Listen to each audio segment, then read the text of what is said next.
los titulares más importantes de la jornada. Este es el ranking de noticias, El Turno AM. El ministro de Seguridad Pública, Martín Arrau, afirmó que el gobierno del presidente José Antonio Kast trabajará sobre la actual política nacional de seguridad pública impulsada durante la administración de Gabriel Boric, al considerar que entrega un marco suficiente para enfrentar la crisis delictual. Sus declaraciones buscaron contestar frente a las críticas por la supuesta falta de un plan claro en seguridad. El secretario de Estado adelantó que el Ejecutivo presentará un paquete legislativo robusto y medidas de gestión inmediata tras la próxima cuenta pública. Sin embargo, sus dichos generaron incomodidad política en sectores oficialistas, donde algunos interpretaron la validación de la política heredada de Boric como una concesión innecesaria al gobierno anterior. Y por eso en esta mañana en Turno AM nos encontramos con el ex subsecretario del Interior, Víctor Ramos. Bienvenido. ¿Cómo estás, Víctor? ¿Cómo está, Nicolás Geraldine? Bien. Gusto estar acá, como siempre. Víctor, durante años la derecha sostuvo que el gobierno de Boric no tenía un plan de seguridad y ahora el nuevo ministro Martín Arrau dice que la política nacional de seguridad impulsada por Boric es suficiente. ¿Qué es lo que cambió? ¿Qué es lo que leyó ahí? Es una muy buena pregunta. Nosotros podemos analizar el escenario de los diferentes sondeos que hemos visto durante estos 2 meses o casi 3 meses ya de gobierno, y podemos ver que el gobierno avanza con un dominio dentro de las instituciones, hizo avanzar su reforma, gana, digamos, en votos, pero no convence. Hay un tercio que está completamente indeciso frente a las políticas que está desarrollando el gobierno. Hay un tercio que lo apoya, que es seguramente su base electoral. Y hay otro tercio que rechaza bastante todo lo que están haciendo. Pero el deterioro en seguridad y en economía han agudizado el problema para este gobierno, donde no está convenciendo. Tú puedes dominar las instituciones, tú puedes hacer avanzar tus posiciones institucionalmente, pero puedes ir perdiendo sostenidamente el apoyo popular. Y la dirección que la ciudadanía estaba observando en cuanto a seguridad era una dirección que no le estaba gustando nada. Sí, pero no sé, Víctor. Yo creo que acá esto es como cuando hablamos de la trampa de la reconstrucción nacional. Yo creo que ellos tienen una habilidad. Construyen escenarios con conceptos. Si yo digo de que el plan de seguridad es el de Boric en público, estoy acusando que si no funciona, el culpable es Boric. Creo que ¿no será que ese es el botón que están tocando para crear este ambiente? Es como profundo incumplimiento. O sea, están construyendo un escenario para apuntar a los que pasaron. Y ahí tú estuviste dentro de esa administración. Te voy a preguntar directamente porque hay buenos resultados en el último semestre, en especial del tema de la seguridad. Entonces, ¿es una buena idea que se continúe con el plan de seguridad del presidente Boric? Por supuesto que es una buena idea. Déjame responder primero la base sobre la cual tú llegas a gobernar. El 2022 tú llegas a gobernar donde tenías rucos e incluso confrontaciones frontales en Antofagasta entre ciudadanos chilenos, ciudadanos colombianos, una xenofobia al alza en diferentes lugares. Ustedes pueden recordar la Alameda como estaba tomada por diferentes tipos de carpas, de una ola migratoria que había comenzado el 2017, pero que el 2021 y el 2022 había tenido sus máximas expresiones. Eso no es la realidad con la cual entró a gobernar este gobierno. En la macrozona sur nosotros teníamos atentados 5 al día, aprox, en algún momento del 2022. Esa no es la realidad con la cual entró a gobernar la actual administración. La tasa de homicidios con la cual nosotros llegamos estaba un 20% por sobre la tasa que la recibió este gobierno. Pero tú puedes llegar a gobernar bajo esas condiciones muy adversas en materia de seguridad y puedes tener los recursos. Pues tampoco tenías los recursos, porque la mitad de la flota de los autos de carabineros estaba completamente inútil. Hoy día no es así. Y además, tú tienes hoy día un despliegue de Fuerzas Armadas en la frontera norte, con tecnología, con patrullas, con drones que te permite custodiar la frontera. Entonces, efectivamente, si tú tienes el 54% menos de ingresos irregulares al terminar tu gobierno, si tú tienes un 80% menos de violencia rural en la macrozona sur, si tú tienes una tasa de homicidio que la redujiste en un 20% durante tus 4 años, si tú durante 3 años de la ley de presupuesto inyectaste más recursos a policías, a Ministerio Público, con las cuales tienen mayores herramientas y fuiste generando políticas de aumento de la dotación, efectivamente ese camino institucional es correcto y te va dando resultados. O sea, cuando dice Raúl, te va dando resultados. ¿Es suficiente? ¿Es suficiente? ¿Es que es suficiente? Es que ha sido efectivo. Ya. Ese Ha es el sido concepto. efectivo. Sí, la seguridad, un Estado como el chileno, Chile, ¿qué es dentro del mundo? ¿No? Chile es un pequeño país abierto al mundo, pero con una fortaleza institucional. Claro. Por lo tanto, se tiene que defender frente al crimen organizado y el narcotráfico. Y para eso tenemos que echar mano de nuestra fortaleza institucional. ¿En qué se basa nuestra fortaleza institucional? En poder generar buenas políticas públicas estables en el tiempo. Ya, espérate, lo que tú me estás diciendo, Víctor, es buena idea mantener... Y lo otro que decías tú, Nicolás, yo no estoy de entonces tú acuerdo. lo que estás diciendo es buena idea mantener esto y tú no crees... Y espérate, y lo que ahora me vas a decir es que ahora tú no crees que esto sea echar la culpa a Boric a largo plazo. Eso es que eso te iba a matizar. Yo no digo que esto sea buena idea. Esto es efectivo, que es distinto. Sí, las políticas públicas no se pueden hacer sobre la base de intuiciones, sobre la base de creencias o de actos de fe. Las políticas públicas que funcionan se hacen sobre la base de evidencia y de resultados. Y tú redujiste la tasa de homicidios, redujiste la violencia en la macrozona sur, redujiste los ingresos irregulares por tu frontera y por lo tanto empezaste a crear un ecosistema de instituciones, como los equipos de combate del crimen organizado, como el Plan Calle Sin Violencia, toda una política nacional que iba buscando reducirle la cancha al crimen organizado y al narco, con mayores condenas, con mayores personas encarcelada por este tipo de delito, con 70 leyes aprobadas durante tus 4 años. Entonces, no se trata de que sea una buena idea. Es una política sustantiva, es una política contundente que le trajo resultados al país. ¿Por qué tendrías que cambiar de dirección? ¿Qué nuevo traes que es mejor que toda esta evidencia que te muestra que en la seguridad se están logrando indicadores? El problema, y aquí está el gran problema, Nicolás, es que tú prometiste una velocidad que es imposible. Que tú prometiste cosas que no tienen ningún sentido y jamás las vas a poder lograr. Y por eso hoy día tienes que cambiar de dirección y decir, mire, yo voy a darle continuidad a lo que ya resultaba, porque ese es el camino en el que Chile ya se plantó. Estoy de acuerdo contigo, Víctor, porque todos muy bien sabemos que José Antonio Kast ganó prometiendo que tenía respuestas más contundentes en seguridad y después de estos primeros meses uno podría creer que el gobierno está chocando con esta complejidad real del problema. ¿Será que prometieron más de lo que era posible cumplir en los tiempos que prometieron? Claro, y además de eso, es que las decisiones cuando estás a cargo del Estado se pagan muy caro.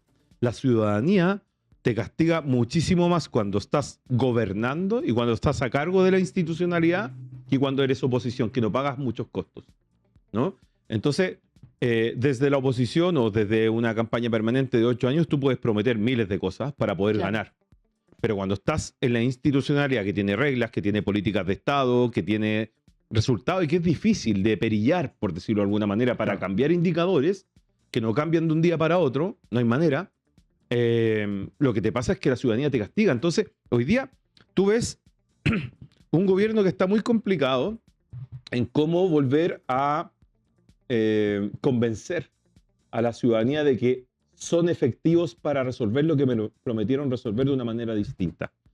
La ciudadanía no está creyendo en que la elección que tomó en la urna, legítima y mayoritaria, abrumadoramente mayoritaria, haya sido la alternativa que le resolvía el problema más urgente que tiene hoy día. La prioridad en seguridad aumentó, pero la expectativa de que se vaya a mejorar disminuyó. Ese es un problema muy serio cuando estás gobernando.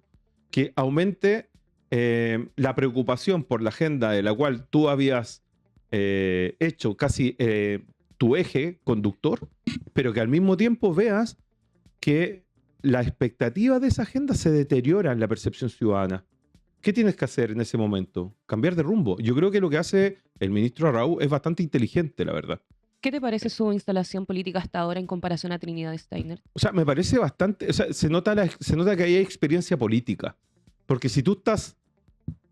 tu principal agenda, insisto, va aumentando la prioridad para la ciudadanía, pero al mismo tiempo va disminuyendo su expectativa de logro.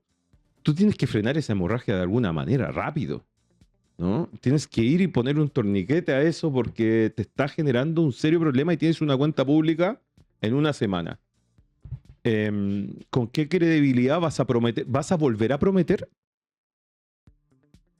Bueno, se puede. Es la magia de los 100 ¿Está días. resultando? ¿La gente está creyendo en las promesas?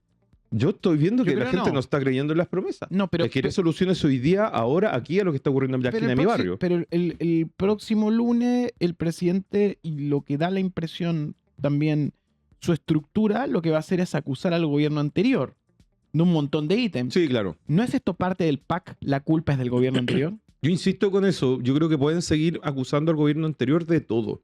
Yo creo que no está resultándoles. Claro, qué distinto. Es que, o sea, puedes seguir, insisto, yo creo que las cosas mejoran basadas en evidencia, basadas en evaluar qué es lo que resulta y qué es lo que no resulta, y no en relatos. Yo creo que han sido medio ingenuos en creer que las maniobras, el maniobrismo, ¿no?, que te da ser oposición, cuando tú estás conduciendo el Estado, te va a resultar de la misma manera. No es lo mismo. No es lo mismo. O sea, mira lo que pasó con Contraloría y el tema del Estado en quiebra.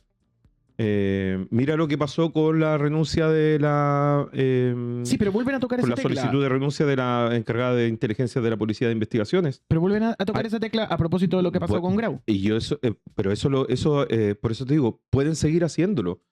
El tema es que yo creo que en algún momento, tal cual como el ministro Arrau, se darán cuenta que eso no resulta.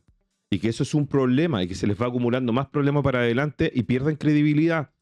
Es mejor, insisto, creo yo, lo que está haciendo Arrau, que es reconocer rápido, redireccionar y decir, mire, esto es política de Estado, se sostienen los planes nacionales que se construyeron en la administración anterior porque son efectivos, y dejar de creer que el maniobrismo o las tácticas comunicacionales de las cuales fueron muy efectivas para poder llegar a ganar una elección son igual a conducir el Estado y la responsabilidad que tiene frente a la ciudadanía. La ciudadanía no evalúa de la misma manera ambas cosas. Víctor, por otra parte, la semana pasada también vimos una tensión pública entre Fiscalía y el Ministerio de Seguridad por la operación en Temucuicui, porque el Ministerio de Seguridad se estaba atribuyendo esta coordinación y después apareció apareció el fiscal Ángel Valencia, quien justamente mencionó que no hubo una coordinación previa. ¿Qué tan delicado es que existan este tipo de disputas de protagonismo en un tema tan sensible? Porque también vimos que cuando hubo este cambio de gabinete, podría ser un problema de coordinación, de comunicación. ¿Cómo lo considerarías? Porque también lo mencionó el presidente José Antonio Kast. Sí, sobre las políticas de la macrozona sur son políticas delicadas. Tú tienes un conflicto en la macrozona sur que trasciende a todos estos gobiernos, al nuestro, al actual, que se arrastra demasiados años de violencia, víctimas y dolores, que deben ser muy responsables en trabajarlos. Nosotros propusimos diferentes estrategias, desde el Plan Buen Vivir a la Comisión Presidencial para la Paz y el Entendimiento, junto con el reforzamiento de la seguridad. Durante 4 años se lograron condenas efectivas para quienes ejercían la violencia. Yo siempre saco un ejemplo de aquellas personas que eran verdaderas empresas que lucraban del robo de madera, empresarios que fueron atrapados con 13.000 millones de pesos al año en facturación en robo de madera. Y que contaminaban, ¿cierto?, a toda la zona. Entonces, en mayo del 2022, cuando nos tocó llegar a asumir, me acuerdo de un operativo que se entra a Chacaico, que es una zona de la comuna de Ercilla, a atrapar al quien estaba imputado por el asesinato del agente de la PDI, en el operativo que había llevado a cabo el gobierno anterior a nosotros. Se entra y se atrapa.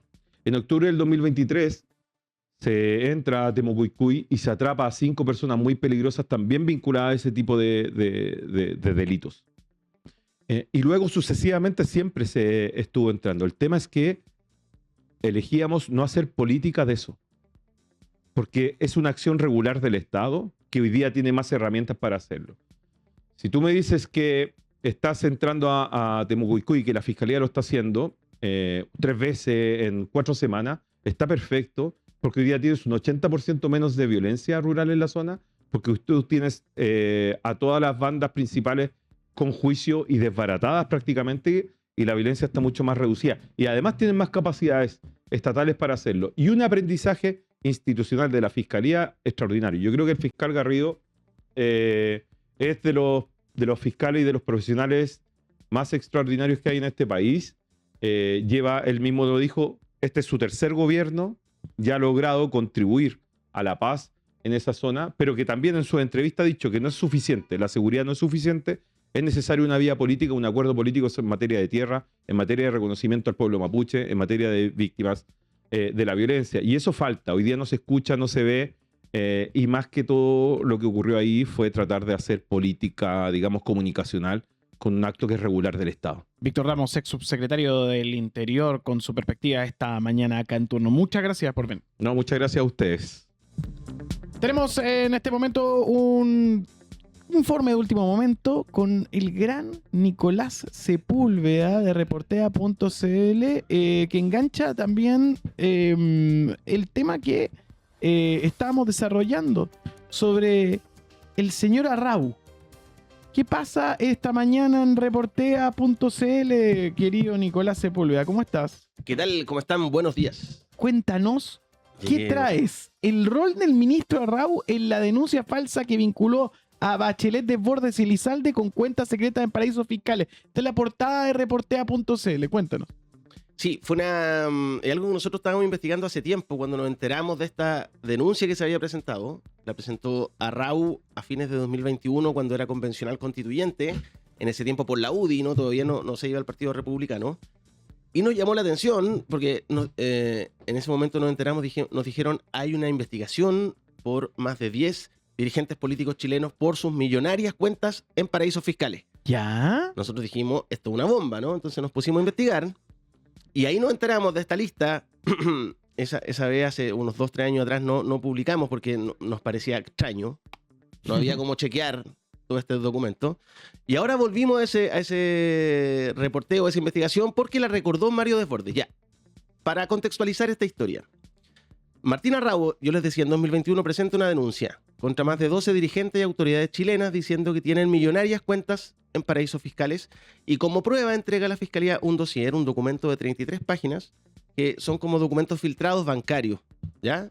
Con firmas de poder, con traspasos de plata, con sociedades, etcétera, donde se supone que era la evidencia de cuentas secretas de la familia de Michelle Bachelet, de Mario Desbordes de RN, Álvaro Elizalde, del senador Pedro Araya y su pareja Javiera Blanco, Guido Girardi, etcétera, etcétera, y el fiscal nacional de esa época, Jorge Abbott. Esto se empieza a investigar y la fiscalía cerró esa causa en agosto del año pasado porque era todo falso, ¿no? Hicieron las consultas a los bancos internacionales que aparecían en este dossier y los bancos dijeron esas cuentas no existen. Todos fueron citados a declarar, los involucrados, y ellos dijeron esto es falso. Todos lo negaron, digamos, ni una de esas sociedades ni esas cuentas bancarias era cierta. Entonces lo que nosotros intentamos hacer ahora en Reportea fue tratar de mirar y escarbar y tratar de acercarnos a quién pagó esta operación, cómo se hizo ese informe, porque es un informe profesional. Nosotros lo vimos, un informe que si tú lo ves de buena primera sin hacer otra pregunta, tú dices, esto es verdad. Digamos. O sea, era razonable pensar que alguien podía creer que era auténtico. Sí. Qué increíble. Sí. ¿Y qué tan sofisticado era este documento que recibió Arrau? Cuando uno mira, por ejemplo, filtraciones periodísticas como los Pandora Papers o los Panama Papers, que es así, filtraron información bancaria real, esos documentos son iguales a los que tiene el dossier de Martín Arrau. En el reportaje nosotros pusimos algunos pantallazos de información que se ve en el dossier. Ahí, están viendo más abajo, hay unas imágenes con lo que se ve en ese dossier, ¿no? Ahí, por ejemplo, son documentos bancarios, números de cuenta, hay otros que son poderes notariales, transferencias de recursos usando los mismos códigos que usan los bancos reales, etcétera, ¿no? Claro, y nos cuentas que la Fiscalía terminó concluyendo que estas cuentas bancarias simplemente no existían. ¿Qué comprobó exactamente esta investigación judicial, Nico? Hicieron las consultas, llamaron a declarar a todas las personas involucradas. Heraldo Muñoz estaba también, por ejemplo. Sebastián Dávalos publicó hoy día en la mañana, el hijo de Michelle Bachelet, que él también había sido llamado a declarar y que todo esto era falso, ¿no? Esos documentos que entregó Martín Arrau a la Fiscalía decían que los hijos de Bachelet tenían en cuentas bancarias secretas en el extranjero más de 20 millones de dólares, ¿no? Eran imputaciones bien, bien complejas. No, se la jugaron. O sea, sí. Bueno, y ahí la Fiscalía demostró que esto era falso, pero yo les decía que intentamos acercarnos a la realidad de cómo se armó este dossier, porque esto es un montaje político-judicial, ¿no? De manual. Entonces, ¿quién pagó? ¿Cómo se hizo? Porque además esto fue en año electoral. Martín Arrau presentó esta denuncia ante la Fiscalía y este dossier un mes antes de la elección presidencial y parlamentaria de 2021, el 20 de octubre de 2021. Oye, Igual, sí. perdón, el mundo de Martín Arrau tiene cierto toque de gusto por la conspiración. Durante el proceso del apruebo y el rechazo planteó que la gente viene a quitar las casas. Entonces, hay ahí una escuela, pareciese, ¿no? Claro, yo no sé si imputar eso a ellos, a ese mundo solamente, No, pero efectivamente en el último tiempo... pero hay una cultura. En el último tiempo hay una práctica bien recurrente de usar la mentira, el engaño y torcer las cosas para sacar réditos políticos. Claro. Y lograr instalar mensajes, ¿no? Ujú. En este caso lo que nosotros hicimos fue, bueno, intentamos hablar con el equipo de prensa de Martín Arrau, no nos contestaron, pero sí nos contestó el señor Roberto Sandón. Y él es un personaje bien importante en esta historia, hermano del senador Sandón y de la diputada Sandón, ¿ya? Roberto Sandón Irarrázaval, fundador de RN, ex secretario general de Renovación Nacional, expresidente del Instituto Libertad, que es el Centro de Pensamiento asociado a Renovación Nacional. Roberto Sandón nos dice, yo sé cómo se originó ese informe. Y nos dice que este informe lo elaboró una agencia de ex FBI que está en Miami, a quien se le encargó este trabajo. Según él, ellos tienen la capacidad de ingresar a las bases de datos de Estados Unidos que tendrían acceso a cuentas bancarias. Roberto Sandón dice que este informe es verídico, que es real. Él nos dice que se pagó a esta agencia en el FBI, que a él le solicitaron dinero, una persona, pero que él no puso dinero porque no tenía, y que quienes sí financiaron este informe fueron unos empresarios mineros del norte. Lo extraño es que Roberto Sandón dice no recordar ningún nombre de las personas con las que habló de este informe. No recuerda el hombre que le fue a pedir dinero para financiar el informe, no recuerda los nombres de los empresarios del norte que habrían financiado este encargo a esta agencia en Miami. No recuerda nada de eso, pero sí recuerda otros detalles. Sabe que este informe, por ejemplo, se le entregó a un periodista venezolano en Miami. No sé si ustedes se acordarán que se publicó en unos medios extraños que ya no existen. ¿Qué le dijo? ¿Cuál era el nombre? Primer informe se llama Las cuentas secretas de la política chilena. Esto se publicó primero en enero de 2021. En Chile no tuvo efecto, solo el Libero entrevistó a ese periodista venezolano que se llama Casto Ocando. ¿Casto? Ocando. Tiene 600.000 seguidores en Twitter y cerca de creo que 1 millón de seguidores en YouTube. Casto Ocando News.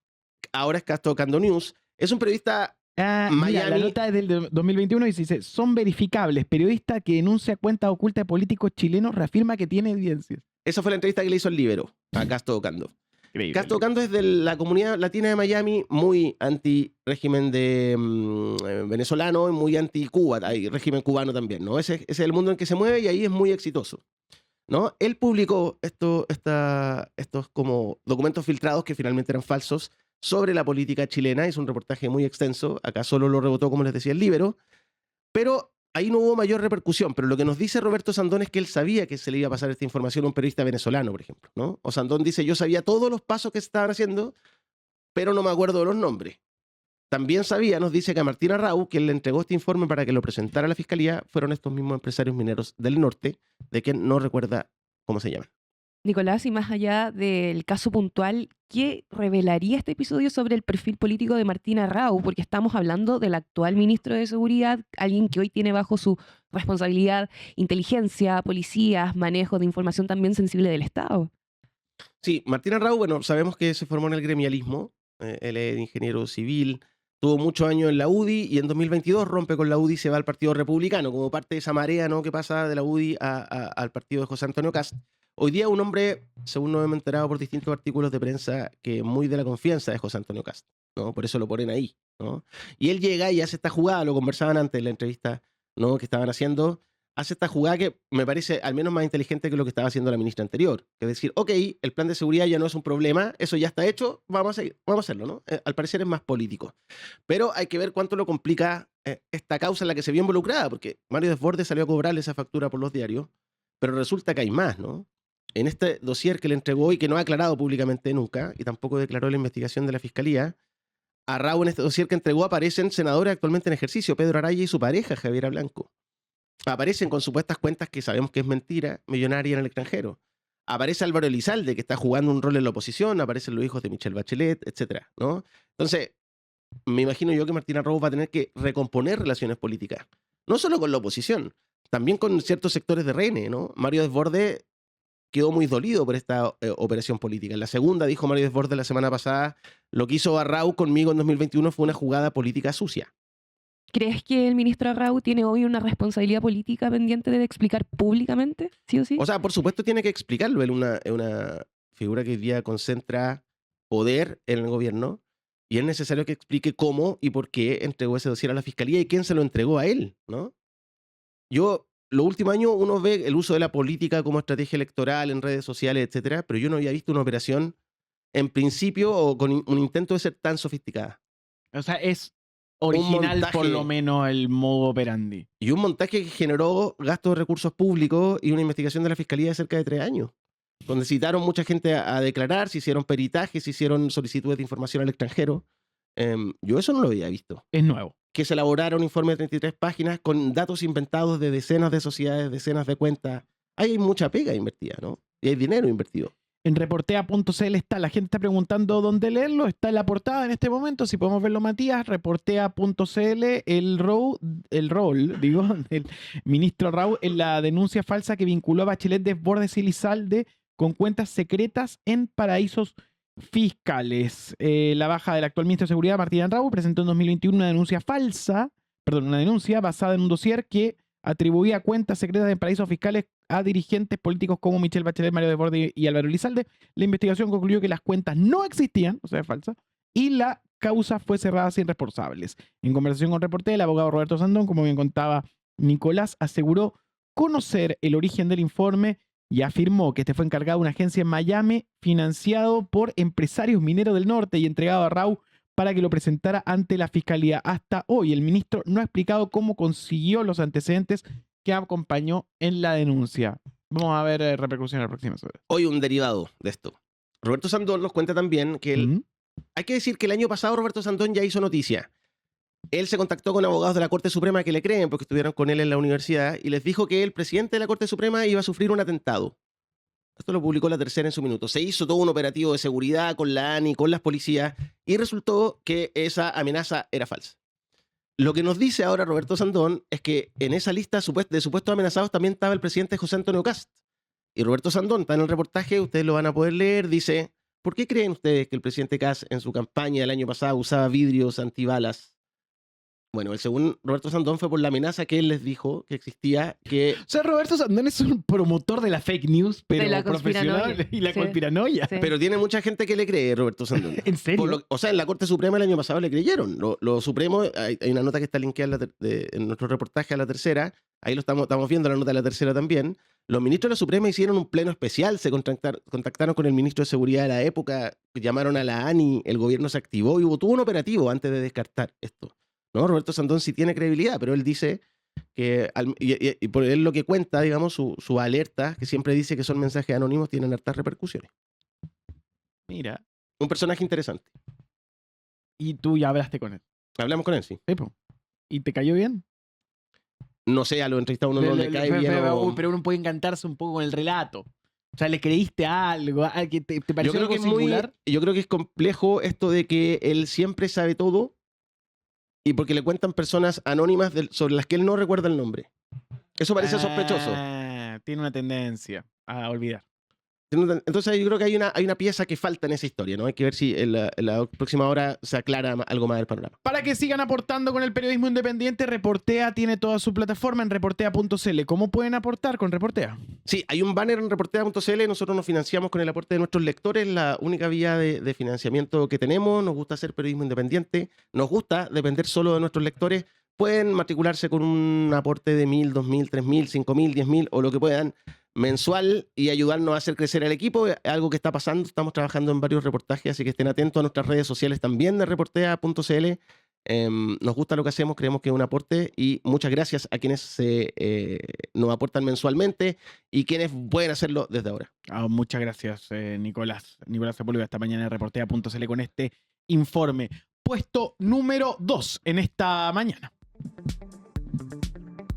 Bolivia vivió una nueva jornada de protestas este lunes 25 de mayo de 2026, marcada por enfrentamientos entre manifestantes y la policía en La Paz. Las movilizaciones, que ya entraron en su cuarta semana, exigen la renuncia del presidente Rodrigo Paz y rechazan su política económica liberal, los problemas de abastecimiento y la distribución de gasolina de mala calidad. En medio de la crisis, el gobierno admitió la muerte de un manifestante de 24 años y anunció medidas para intentar contener el malestar social, entre ellas la reducción en 50% del salario del presidente y sus ministros, además de un alivio tributario para pequeños contribuyentes. Sin embargo, los bloqueos continúan. La Paz enfrenta desabastecimiento y el conflicto se profundiza entre demandas sociales, tensión política y cuestionamientos al uso de la fuerza. Y para comentarnos esto y más, estamos ya acá instalados con el rey del facto, Camilo Espinosa. Camilo, oye, estaba viendo El Deber de Bolivia. ¿Qué dice? Portada del Deber de Bolivia. Policía intenta liberar la ruta y los bloqueadores responden con dinamitazos en Parotani. Está esa escala. Sí, creo que está leyendo que esto se está agrandando. Esta ya es la cuarta semana de movilizaciones. Se expande a Santa Cruz. Santa Cruz está muy preocupado. Recordemos que Santa Cruz es como el polo pituco, podríamos decir. Digamos que es como para Bolivia, escala Bolivia. el Vitacura de Bolivia. Claro, es como el Vitacura de Bolivia. El Sanhattan de Bolivia. Sí. Entonces, está llegando a otras latitudes. Tres hechos políticos muy relevantes que ocurrieron en las últimas horas. La primera, ya lo mencionaba Geraldine, el fallecido finalmente fue confirmado. Es polémico lo del fallecido porque el sábado el gobierno había sacado una declaración diciendo que no habían víctimas fatales. Y justo ese día ya se había reportado este fallecido, un joven de 24 años, que finalmente fue reconocido por el Estado boliviano como muerto en estas manifestaciones, en estas protestas, después de enfrentamientos con la policía. Ese es el hecho, digamos, número uno, el más importante. El segundo, evidentemente, son las movilizaciones y la respuesta de paz. Oye, Camilo, hablando sobre el chico de 24 años, según el certificado de defunción, la causa fue un proyectil de arma de fuego. Sin embargo, el gobierno asegura que las fuerzas de seguridad tienen instrucciones de no utilizar estas armas letales y anunciaron una investigación para determinar las responsabilidades que van a hacer de aquí en adelante. Sí, eso es algo que no está claro todavía. Desde el movimiento social boliviano han denunciado que justamente esto fue producto de un disparo. Al parecer existe un informe también de algo así como el Servicio Médico Legal de Bolivia que lo confirma, pero al menos ayer el gobierno en su declaración no suministraba esta información, no era parte del comunicado. De hecho, lo negaron en un inicio. Sí, el sábado lo negaron, exactamente. Lo otro es el presidente de Bolivia. El presidente de Bolivia ayer hizo un discurso... fue resaltado por los medios bolivianos como un discurso autocrítico de la situación, en donde, digamos, no se ve a un presidente como con soberbia o con problemas, digamos, de que va a llevar adelante su programa como sea. Pero lo más importante tal vez, y lo que también acaparó portadas más internacionales que la prensa local no se está hablando mucho de esto, es que el presidente tomó la decisión de bajarse el sueldo, ya como una medida para aplacar las protestas. Cosa que al parecer no está teniendo mucho efecto. Al menos el movimiento social no está muy interesado en el sueldo del presidente y las protestas siguen y van a seguir hoy día. Entonces fue como un intento fallido por aplacar la protesta. Y lo último, que también es relevante en este tono, son las declaraciones de Evo Morales. Evo Morales llamó a elecciones para evitar más muertos. Fue también declaraciones que emitió ayer. Está hablando, digamos, de este tema y se le apunta a él como principal causante de esta suerte de estallido que está ocurriendo estos momentos en Bolivia, como el gran articulador, el gran líder. Y como que está aprovechando esta crisis para recuperar también parte del protagonismo político. Sí, yo he estado de todas maneras conversando con, digamos, más bien amigos, como fuentes laterales que residen en Bolivia, que conocen muy bien lo que ocurre allá. Y lo que me dicen es que más bien Evo Morales lo que intenta hacer es montarse sobre el movimiento social que está ocurriendo. Como que en el fondo el movimiento social tiene causas que son mucho más prácticas, que tienen que ver con el alza del costo de la vida. Y Evo Morales como que aprovecha eso y dice, yo acá soy el líder de esto, y trata de montarse como una suerte de vocero y me imagino yo también sacar ciertos réditos políticos de aquello. No cabe duda, de todas maneras, eso también me lo dicen, que Evo Morales lidera de por sí ya un movimiento establecido de gente que lo protege fundamentalmente a él en esta situación. Recordemos que él está en pleno proceso judicial por un caso de abuso a una menor y algo que él, por ejemplo, ha reaccionado no asistiendo al proceso judicial, algo que digamos es noticia en desarrollo lo que ocurre ahí. Y no, tampoco es que pueda llegar la policía de Bolivia y llevárselo, porque él está fuertemente, según lo que se ha reportado desde Bolivia, está fuertemente custodiado, protegido, tiene una red ahí que lo protege y tampoco es como que vaya a llegar el ejército full armado solamente para llevarse a un detenido. Entonces, es bien compleja la situación boliviana en el escenario general. Es algo que está ocurriendo, ya son 4 semanas y da la impresión de que el movimiento social boliviano no va a dar tregua, al menos hasta que se tomen medidas que sean mucho más concretas que las que anunció ya el presidente Paz ayer. 9:23 de la mañana, 9:23 de la mañana, llega el momento del puesto número 1. El gobierno de José Antonio Kast presentó ayer 2 resultados que intentan responsabilizar de aspectos económicos asociados a la administración de Gabriel Boric. Por un lado, una auditoría total que pone en foco el gasto en la Junaev, Prodemu, Cernamec, Subsecretaría de Transportes y ANID, y por otro lado, un informe de finanzas públicas donde denuncia. En paralelo, el ministro de Hacienda, Jorge Quiroz, afirmó que no se tocarán los beneficios sociales, pero sí se revisará el fraude social bastante extendido y se corregirán errores en las proyecciones fiscales. La jornada también estuvo marcada por la salida definitiva de Máximo Pacheco de Codelco y su renuncia indeclinable al directorio de Nova Andino, en medio de auditorías internas, críticas por bonos y cuestionamientos a la gestión de la cuprífera. Sí, a ver, vamos por parte, vamos a profundizar en el tema económico con el panel que Sí. viene en unos minutos más. Se viene super panel económico para digamos, entender. ilustrar esto en forma lo más práctica posible y entendible, porque en general a mí, al menos en los comentarios que me han llegado, es que no entiendo nada. Es que es como un debate de nerds. de la economía. De nerds económico, como Sí. muy experto. Sí, Pero tiene, ¿sí o no? Es como un debate nerd. Ya. Y hay como detalle en el debate nerd. Típico que cuando uno tiene un debate nerd sobre, no sé, Star Wars o cualquier cosa, hay como distinciones en torno a las épocas, los cruces, etcétera. Entonces es muy profundo esto para el mundo de la economía. Así es. Entonces lo que vamos a tratar de hacer acá es hacer una decodificación más política de esto, porque en el fondo lo que estamos viendo y lo que estamos presenciando son más bien las consecuencias y los primeros movimientos políticos, y yo creo que está muy aparejado con lo que ya hablaban hace un rato respecto al ministro Arrau y su gesto hacia el gobierno de Boric. Porque por un lado tenemos un ministro, el ministro de Seguridad entrante, que fue muy crítico con la administración Boric, que dice que finalmente su plan en seguridad va a ser justamente el tema, va a ser el plan de Boric. Como que el plan de Kast en seguridad es el plan de Boric, lo que es un gesto también para la administración pasada.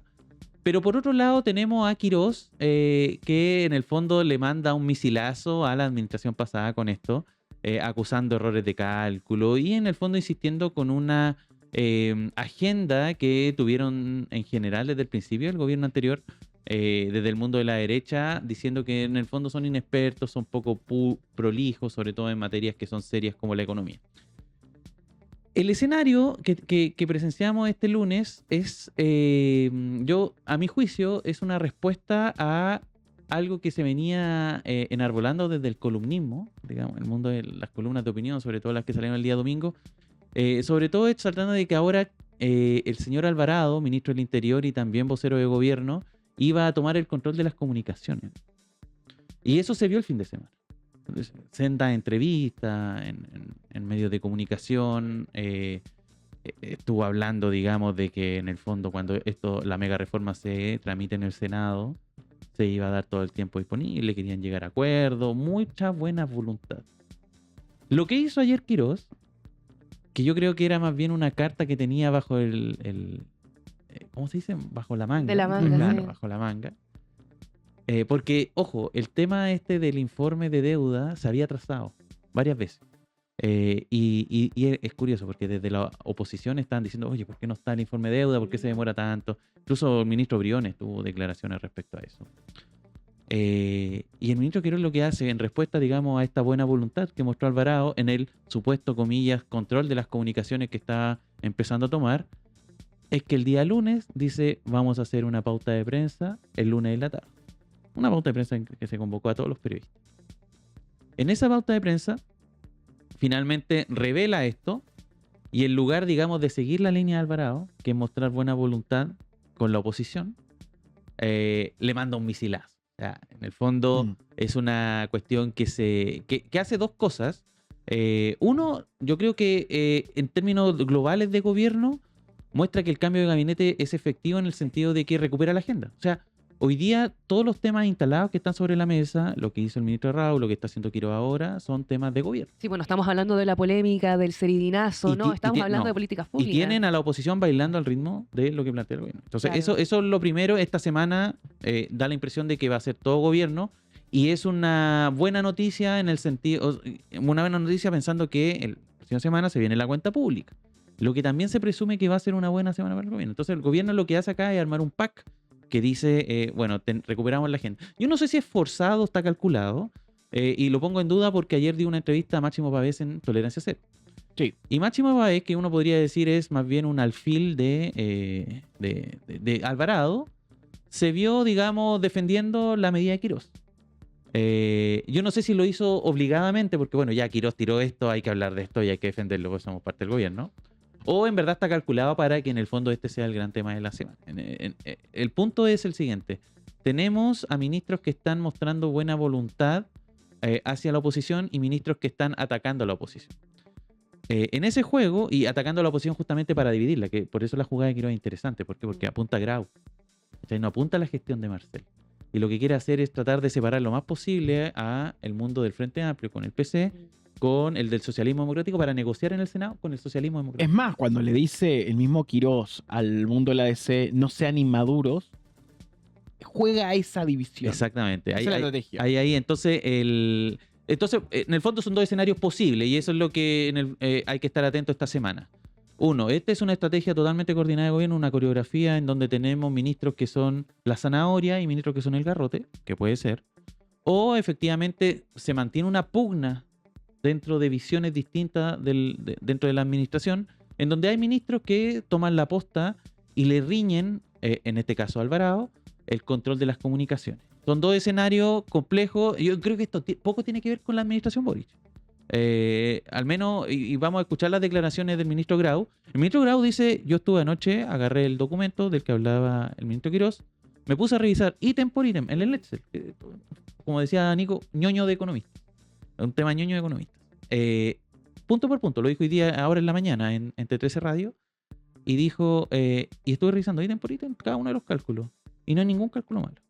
Entonces, cuando el ministro Quirós dice, ¿cuál es el cálculo malo? No tengo idea. Escuchemos, no sé si tenemos esa, José, y lo otro, que también lo dice Grau, que lo vamos a escuchar también, es el hecho de que el ministro Grau dice, y acá lo otro es que este informe de deuda no contiene lo que va a impactar la mega reforma.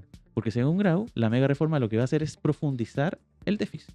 Entonces, el déficit y la deuda, porque esto en verdad es una conversación sobre la deuda. Escuchemos lo que dijo el ministro Grau hoy día en la mañana en T13 Radio.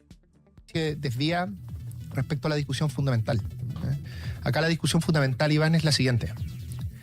Hay una discusión en el país, que por supuesto es legítima, en que al mismo tiempo que se están reduciendo el financiamiento en los hospitales, en que se está cortando el gasto en educación, se está cortando en el fondo el gasto social, a pesar de que en la campaña se dijo que eso no iba a ocurrir.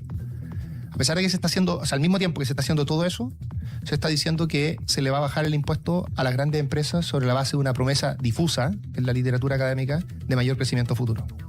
Entonces, lo que estamos viendo hoy es menor gasto social para abrir espacio fiscal para poder reducirle el impuesto a las grandes empresas. Esa es una discusión legítima, y me parece que lo que hay que hacer es centrar todo el esfuerzo de todas las energías, toda la apertura, la buena disposición a conversar en torno a esa pregunta. ¿Es eso lo que queremos para el país? Yo pregunto... Cuando el ministro habla de investigación, ¿usted no lo ve como un preocupante? No, yo no tengo ningún problema en eso si el ministro considera que... Primero, lo primero que hay que ver, y ellos tendrían que mostrar, es que efectivamente hay un error de cálculo. Hasta ahora no hay ninguna evidencia de eso. Lo único que hay es que aumenta el déficit y la deuda aumenta menos de lo que aumenta el déficit, y hay razones para eso que están explícitas en nuestro informe de finanzas públicas. Y la posibilidad...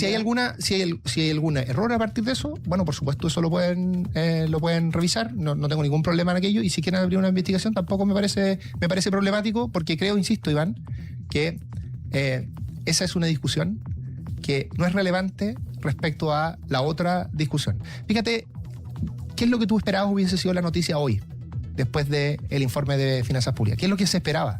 Lo que se esperaba era saber cuál iba a ser el impacto de la reforma que está actualmente en discusión en la evolución de la deuda y en la evolución de los déficits fiscales futuros. Y en cambio estamos discutiendo... noticias sobre el deterioro fiscal. Y en cambio estamos discutiendo de si se produjo o no un error en una estimación, en una proyección de aquí al 2030 en un informe pasado, que además no hay ninguna evidencia de aquello. Es un debate de expertos. Sí. Un último dato, información que algo que está circulando hoy día en el Congreso. Al parecer la era de acusaciones constitucionales no lo va a comenzar la oposición, sino que lo va a comenzar el oficialismo, y lo están conversando, lo están estudiando, lo están evaluando, a ver si presentan una acusación constitucional contra el ministro Grau, justamente por este tema de la deuda. Es algo que aún es parte materia de la investigación. Se lo preguntaron al ministro Grau justamente en esta entrevista, y él señaló que no hay problema, porque en verdad insiste en que al menos en la revisión que realizó él no hay ningún error de cálculo, y que si el ministro Quiroga en verdad insiste en que hay un error de cálculo, que lo muestre, porque no dio evidencia, digamos, concreta. Ojo, esto, después del tema del Estado quebrado por parte de las comunicaciones del gobierno, esto podría ser una continuidad a una semana del mensaje presidencial. O sea, se construye un ambiente enrarecido. También va por la línea de lo que ha pasado en seguridad, donde se plantea que el único plan de seguridad es el plan del presidente Boric, por tanto de acusar al presidente Boric en cualquier escenario. ¿Se construye una estructura para acusar al gobierno anterior? Es lógico, sí, no, sí, eso va a ser obligado. O sea, insisto, o acá hay un ministro que va a obligar al presidente a hablar del tema. Claro. Que puede ser que Quiroga en el fondo moviendo los hilos.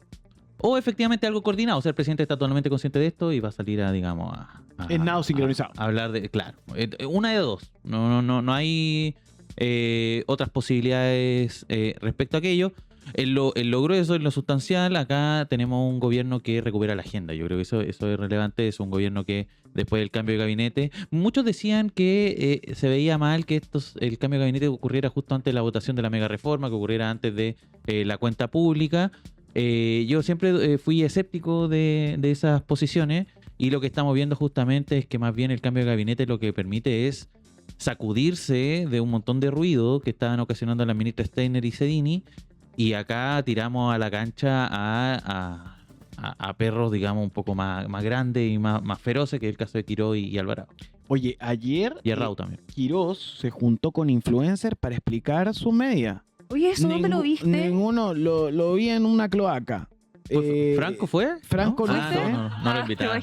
no lo invitaron a Franco, pero me dicen que hay amigos tuyos que están invitados. ¿Sí? Míos. Sí, claro. No te creo. Admiradoras. Vamos a investigar. Unas admiradoras. Entonces no es Kawin, pues está confirmado. Lo que pasa es que están... A ver, la fuente es la cloaca. Y a mí me pasa que la cloaca ha mentido tantas veces. La cloaca donde va Darío Quiroga, que viene en un rato. Hay que preguntarle. La cloaca miente tantas veces. En la cloaca dicen que a nosotros nos financian los iraníes, cucu. Bueno, un día tengo la circuncisión, el otro me financian los iraníes, weón. No están locos en este país. Entonces, lo que quiero decir con esto es tan poco confiable la fuente que he tenido que llamar gente. Y la gente me está diciendo que efectivamente fueron. Ahora, las personas que invitaron son de un nivel discutible. Ya. Porque son personas que promueven cosas que están absolutamente fuera de los cauces de la normalidad. Entonces, dentro de eso, esos marginales están yendo a ser validados en un extremo por la administración Kast. Que, ojo, se ha dedicado a decir, nosotros no somos eso. Entonces, puede ser un problema. Amigos periodistas, averigüen qué influencers fueron, porque tienen un prontuario, ¿ah? Tienen un prontuario. Oye, Nicolás, es bueno comentar esto porque mientras todo esto sucedía en Hacienda, volviendo ya, retomando el tema, otra noticia importante golpeaba al mundo empresarial y minero porque Máximo Pacheco oficializó su salida definitiva de Codelco. Lo hizo mediante una carta dirigida a los trabajadores de la estatal donde defendió su gestión y aseguró sentirse orgulloso del trabajo realizado durante estos últimos 4 años. Pero además presentó una renuncia indeclinable al directorio de Novandino, esta sociedad creada entre Codelco, SQM, para desarrollar litio en el Salar de Atacama. Camilo tenía Sí, entendido. esto es esto también de esta recuperación de la agenda que está realizando Jorge Quiroga, que entró muy, digámoslo, en materia Codelco, muy agresivo. Él tuvo ya una reunión de directorio y de accionistas que fue muy tensa con Pacheco. Claramente el objetivo era sacarlo, ya fue reemplazado por Bernardo Fontaine en el directorio de Codelco y siempre se acusó, al menos desde la ex oposición, hoy día oficialismo, de que a Pacheco se le está amarrando en Novandino, que es esta empresa justamente que fue creada, que digamos el sustituto de lo que en algún momento se habló de la empresa nacional del litio, que es Novandino. Y se le amarraba a ese cargo que es el director. De amarre muy poco, porque en 2 meses, digamos, finalmente Pacheco renuncia por su propia voluntad a esta empresa y ayer tuvo declaraciones bien duras. Respecto a esto, básicamente él quiere como alejarse de cualquier tipo de polémica con el ministro de Hacienda, no le interesa tener mantener a esa empresa en particular, que es muy importante para la explotación del litio, mantenerla en tensión con las autoridades políticas. Entonces finalmente da un paso al costado. Y ojo que esto sucede en un momento particularmente complejo para Codelco porque una auditoría detectó la incorporación irregular de cerca de 27.000 toneladas adicionales a la producción reportada del año pasado y ese hallazgo obligó a la empresa a exigir la devolución de $14,3 millones en bonos que habían sido pagados a más de 6.000 trabajadores. Y a esto también se le suma una investigación externa realizada por KPMG sobre presuntos ascensos irregulares de dirigentes sindicales en Chuquicamata. Vamos a estar atentos a esa información y otras que vayan desarrollándose en esta jornada. Se viene panel económico para entender todo esto que queremos entender. Camilo Espinosa, muchas gracias por explicarnos el mundo. Nos vemos. Chao, chao.